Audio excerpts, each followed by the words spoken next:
সম্পূর্ণ নতুন একটি ইউটিউব চ্যানেলে তোমাদের সবাইকে স্বাগতম।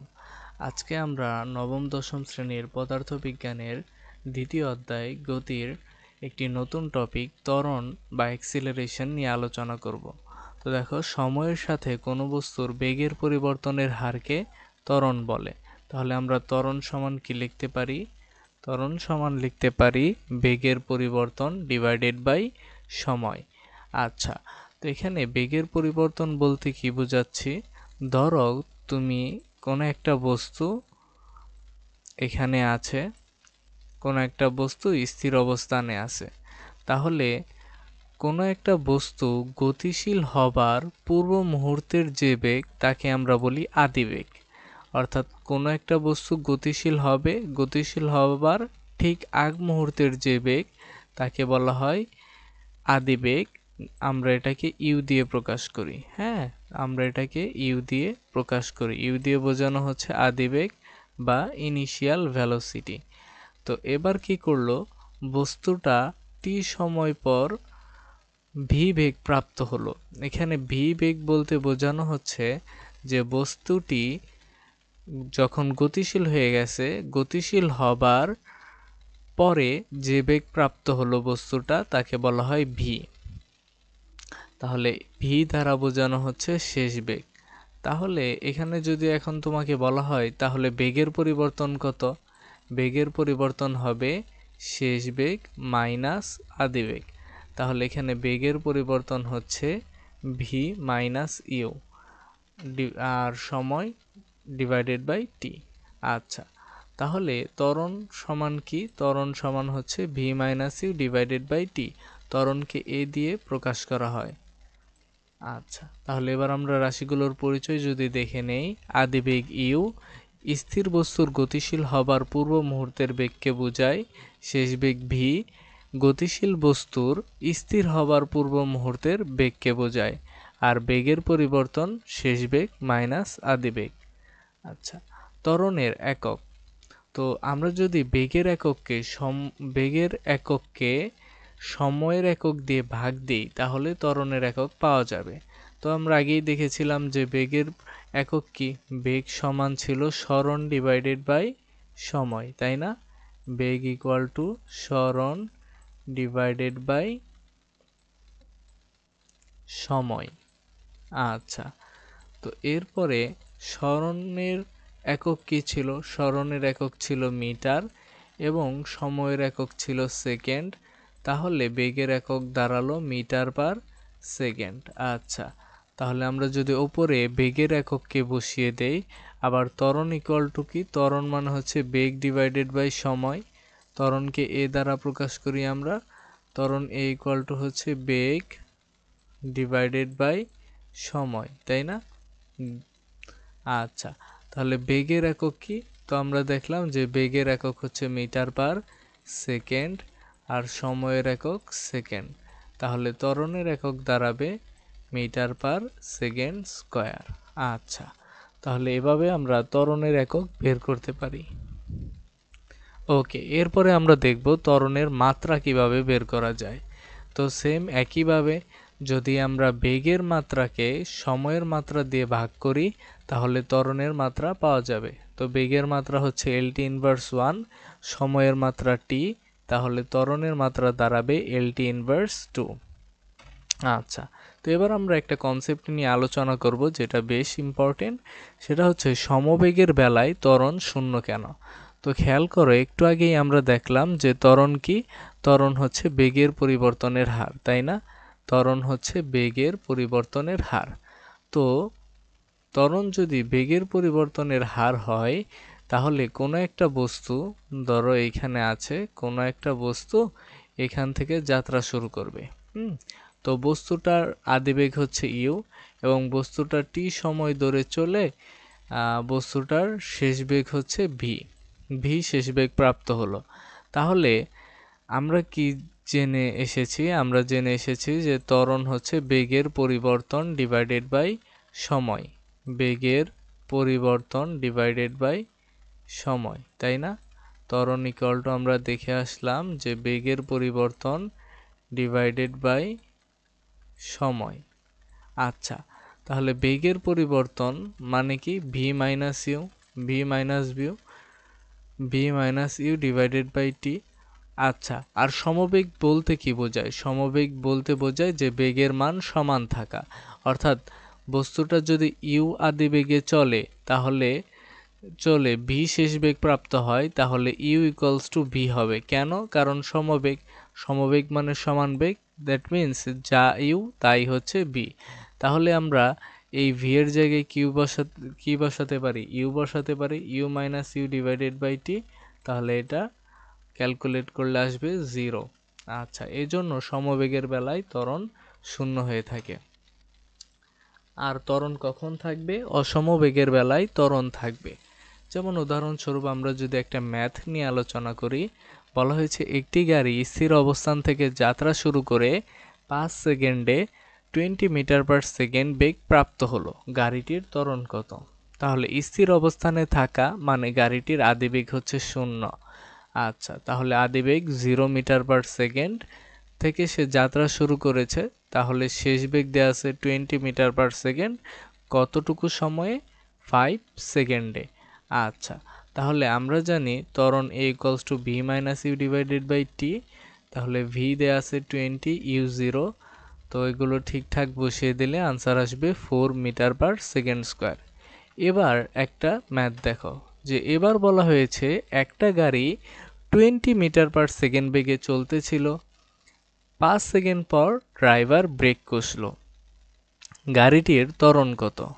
আচ্ছা, তো এখানে বলে নেওয়া প্রয়োজন যে ড্রাইভার ব্রেক কষল, ড্রাইভার যখন ব্রেক কষে তখন বেগ 0 হয়ে যায়। হ্যাঁ, ড্রাইভার যদি ব্রেক কষে, তো মনে রাখবা যে কোনো একটা বস্তু যখন স্থির অবস্থান থেকে, যখন বলা হয় যে কোনো একটা বস্তু স্থির অবস্থান থেকে যাত্রা শুরু করলো, তখন আদিবেগ U equal to 0 metre per second.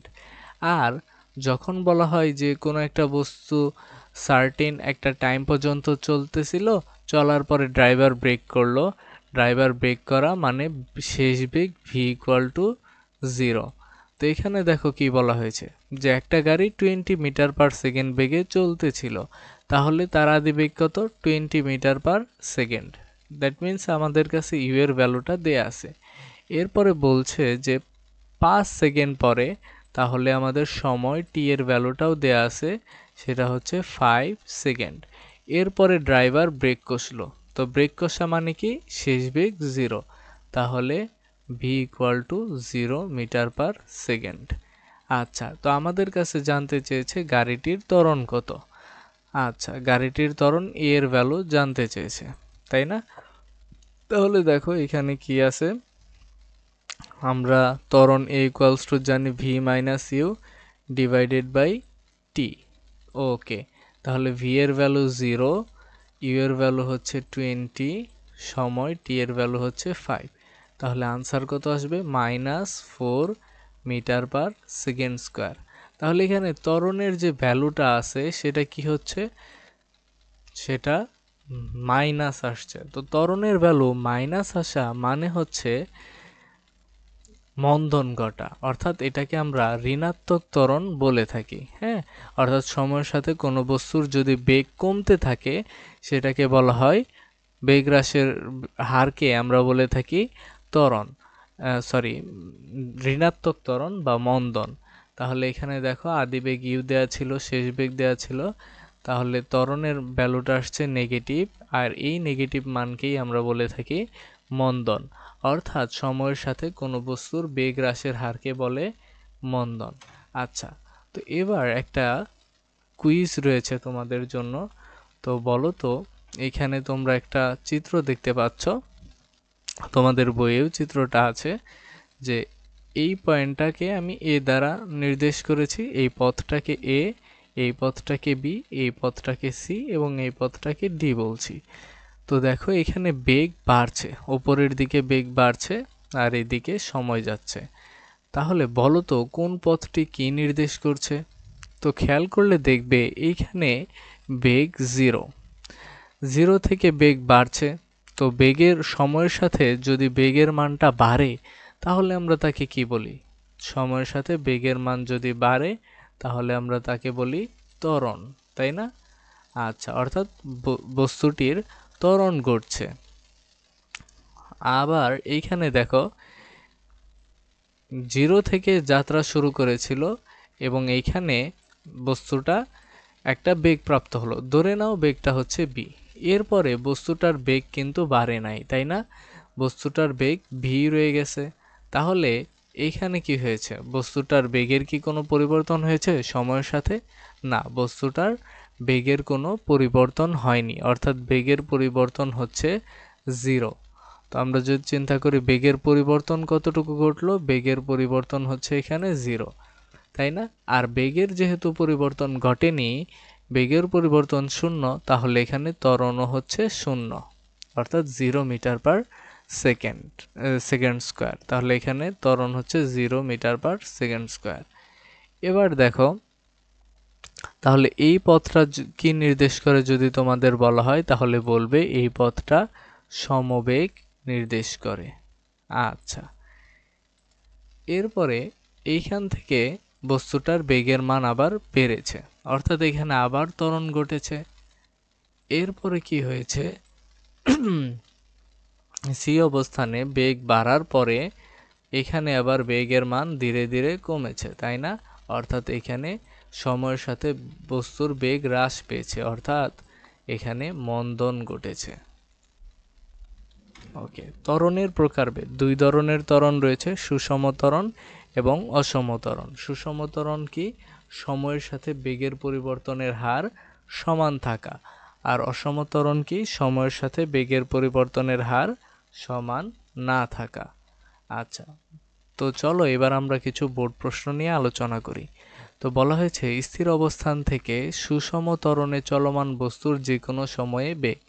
তো দেখো এখানে কি বলা হলো, স্থির অবস্থান, এর মানে u ইকুয়াল টু 0। সুষম ত্বরণ দ্যাট মিন্স এ, চলমান বস্তুর যে কোনো সময়ে বেগ v।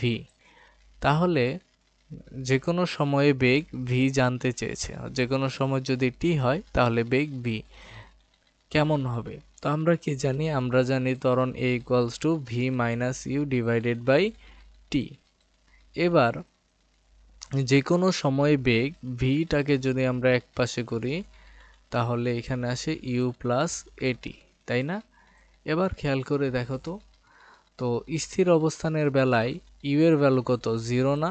স্থির অবস্থানের বেলায় u এর ভ্যালু হচ্ছে 0, তাহলে 0 প্লাস এটি। এবার v ইকুয়ালস টু আমরা লিখতে পারি a t। আচ্ছা, সুষম ত্বরণে চলমান বস্তুর যে কোনো সময় বেগ। তো ত্বরণটা যদি ধ্রুবক থাকে তাহলে বেগটা কি করছে? বেগটা হচ্ছে প্রপোর্শনাল টু টি, অর্থাৎ স্থির অবস্থান থেকে সুষম ত্বরণে চলমান বস্তুর যে কোনো সময়ে বেগ হবে ওই সময়ের সমানুপাতিক। তাহলে আনসার হচ্ছে ঘ। আচ্ছা, একটি গাড়ির বেগ যথাক্রমে 0.4 metre per second, 0.8 metre per second, 1.2 metre per second, 1.6 metre per second হারে বাড়ছে। এই ক্ষেত্রে গাড়িটি কিভাবে চলছে? তো আমরা বলেছিলাম যে ত্বরণ দুই ধরনের, একটা হচ্ছে সুষম ত্বরণ, অর্থাৎ সময়ের সাথে বেগের পরিবর্তনটা সমান থাকবে, বেগের পরিবর্তনের হার সমান থাকবে। তাহলে খেয়াল করো তো, এইখানে 0.8 থেকে যদি আমরা 0.4 বাদ দিই তাহলে কত থাকে? 0.4, তাই না? 0.4 মিটার পার সেকেন্ড। আচ্ছা, তাহলে এখানে বেগের পরিবর্তনটা হচ্ছে 0.4। আবার যদি আমরা 1.2 থেকে 0.8 বাদ দেই, 1.2 থেকে 0.8 বাদ দিলাম, তাহলে এখানে আসছে 0.4, আচ্ছা, মিটার পার সেকেন্ড। এরপরে 1.6 থেকে যদি 1.2 বাদ দেই তাহলেও আসছে 0.4। অর্থাৎ এখানে কি হচ্ছে, যদি আমি সময়টাকে টি কনসিডার করে নেই তাহলে এখানে সময়ের সাথে বেগের পরিবর্তনের হারটা অলওয়েজ সমান থাকছে, তাই না? অর্থাৎ বস্তুটা কিভাবে চলছে বা গাড়িটা কিভাবে চলছে সুষম ত্বরণে। আচ্ছা, ত্বরণের একক কি? তো আমরা আগেই তো দেখে আসলাম যে ত্বরণের একক কিভাবে বের করে? বেগের একককে যদি আমরা সময়ের একক দিয়ে ভাগ দিই, তাই না? আচ্ছা, বেগের একক কি ছিল? মিটার পার সেকেন্ড, এবং সময়ের একক সেকেন্ড, তাহলে ত্বরণের একক হবে মিটার পার সেকেন্ড স্কয়ার। ওকে, আচ্ছা, মন্দনের একক কি? ত্বরণ এবং মন্দন দুইটারই একক হচ্ছে মিটার পার সেকেন্ড স্কয়ার। ত্বরণের মাত্রা কোনটি? তো আমরা দেখে এসেছি যে ত্বরণের মাত্রা কিভাবে বের করে, বেগের মাত্রাকে সরণের মাত্রা দিয়ে ভাগ করে, তাই না? তো বেগের মাত্রা ছিল এলটি ইনভার্স 1 এবং সরণের মাত্রা হচ্ছে বেগের মাত্রাকে সময়ের মাত্রা দিয়ে ভাগ করে, বেগের মাত্রাকে সময়ের একক দিয়ে মাত্রা দিয়ে যদি আমরা ভাগ করি তাহলে ত্বরণের মাত্রা পাওয়া যাবে সময়। তাহলে এখানে সময়ের মাত্রা হচ্ছে টি, তাহলে ত্বরণের মাত্রা আসবে এলটি ইনভার্স 2। আচ্ছা, তাহলে আনসার হচ্ছে খ। একটি গাড়ির বেগ 20 মিটার পার সেকেন্ড থেকে সুষমভাবে হ্রাস পেয়ে 4 সেকেন্ড পর 4 মিটার পার সেকেন্ড হয়, গাড়িটির ত্বরণ কত? তো এখানে তোমাদের কোয়েশ্চেনটা দেখেই বোঝা উচিত যে এখানে ত্বরণটা কি হবে, নেগেটিভ হবে। আর এই নেগেটিভ ত্বরণকে আমরা কি বলি? মন্দন বলি। কেন? কারণ এখানে সময়ের সাথে বেগ কি হচ্ছে? হ্রাস পাচ্ছে। অর্থাৎ 20 মিটার পার সেকেন্ড ছিল আদি বেগ, কমে শেষ বেগ হয়েছে 4 মিটার পার সেকেন্ড। সময় টি, গাড়িটির ত্বরণ কত? তো ত্বরণের ফর্মুলা আমরা জানি a = v - u divided by টি, যেখানে v এর ভ্যালু কত? v হচ্ছে 4, u হচ্ছে 20, সময় হচ্ছে 4। তাহলে এখানে আসবে -16 ডিভাইডেড বাই 4, তাহলে আসতেছে -4 মিটার পার সেকেন্ড স্কয়ার। আচ্ছা, এরপরে দেখো একটি মোটরসাইকেল আরোহী 54 কিলোমিটার পার আওয়ার বেগে যাত্রা শুরু করে এবং তার বেগ বৃদ্ধি পেয়ে 5 সেকেন্ডে 35 মিটার পার সেকেন্ড হয়, তার ত্বরণ কত? তো এর আগের ক্লাসটিতে আমি তোমাদের দেখিয়েছি যে কিলোমিটার পার আওয়ারে যদি বেগের মান দেয়া থাকে তাহলে সেটাকে আমরা কিভাবে ইজিলি মিটার পার সেকেন্ড এককে কনভার্ট করতে পারি। তো আমি দুইটা নিয়ম দেখিয়েছিলাম, যে ধরো একটা হচ্ছে জেনারেল রুল, যেটা হচ্ছে 54 কিলোমিটার পার আওয়ার, তুমি এটাকে মিটার পার সেকেন্ডে নিতে চাও। আচ্ছা, তাহলে 54 কিলোমিটার পার আওয়ার এটাকে আমরা লিখতে পারি 54 kilometre divided by 1 hour, right? এরপরে কি করব? কিলোমিটারকে মিটারে নিব। তো আমরা জানি যে 1 কিলোমিটার মানে কত? 1000 মিটার। তাহলে 54 কে গুণ দিব 1000 দিয়ে, আর 1 ঘন্টা মানে হচ্ছে 3600 সেকেন্ড, তাহলে ভাগ দিব 3600 দিয়ে। যদি এটা ভাগ দিই তাহলে আসবে 15 মিটার পার সেকেন্ড। অথবা তুমি যদি ইজিলি যে কোনো একটা ভ্যালু যেটা কিনা কিলোমিটার পার আওয়ারে দেওয়া আছে তুমি নিতে চাও মিটার পার সেকেন্ড এককে, তাহলে কি করবে? তাহলে কিলোমিটার পার আওয়ারে যে বেগের ভ্যালুটা দেয়া থাকবে তার সাথে সরাসরি 0.278 গুণ দিয়ে দিবে। 0.278 গুণ দেওয়ার পরে যে ভ্যালুটা আসবে সেটাই হবে তোমার মিটার পার সেকেন্ড এককে বেগের মান। আচ্ছা, তাহলে এখানে খেয়াল করো, তাহলে 54 কিলোমিটার পার আওয়ার মানে কত? 54 কিলোমিটার পার আওয়ার মানে হচ্ছে 15 মিটার পার সেকেন্ড। তাহলে এখানে তোমার আদিবেগ কত দেয়া আছে? আদিবেগ দেয়া আছে হচ্ছে 15 মিটার পার সেকেন্ড। আচ্ছা, তার বেগ বৃদ্ধি পেল কত সেকেন্ডে? 5 সেকেন্ডে। সময় টি এর ভ্যালু দেয়া আছে। আচ্ছা, কত হলো? 35 মিটার পার সেকেন্ড। তাহলে ত্বরণ কত? তো আমরা ত্বরণের ফর্মুলা জানি, ত্বরণ a = v - u divided by T. তাহলে এখানে v এর ভ্যালু দেয়া আছে 35, u এর ভ্যালু দেয়া আছে হচ্ছে 15 ডিভাইডেড বাই সময় হচ্ছে 5। আচ্ছা, তাহলে এখানে হচ্ছে 20 ডিভাইডেড বাই 5, 4 5 20, তাহলে হবে 4 মিটার পার সেকেন্ড স্কয়ার। আচ্ছা, এরপরে দেখো একটি মোটর সাইকেলের বেগ 30 মিটার পার সেকেন্ড থেকে সুষমভাবে হ্রাস পেয়ে 8 সেকেন্ডে 14 মিটার পার সেকেন্ড হয়, গাড়িটির মন্দন কত মিটার পার সেকেন্ড স্কয়ার? আচ্ছা, তো খেয়াল করো এখানে বলা হয়েছে মন্দন। তো তোমাদের এইটা একটা ট্রিকি কোশ্চেন, যখন তোমাদের বলা হয় যে ত্বরণ কত এবং ভ্যালুগুলো এভাবে দেয়া থাকে যে বেগটা প্রথমে বেশি ছিল এরপরে কমেছে, তাহলে তুমি বুঝতেই পারছো যে এখানে যে ত্বরণের ভ্যালুটা আসবে সেটা হবে নেগেটিভ। এবং তোমাকে যদি এমন অবস্থায় বলা হয় যে ত্বরণ কত, হ্যাঁ তোমাকে যদি এখন প্রশ্ন করা হতো যে ত্বরণ কত, তাহলে নিশ্চয়ই ভ্যালুটা একটা নেগেটিভ ভ্যালু হতো।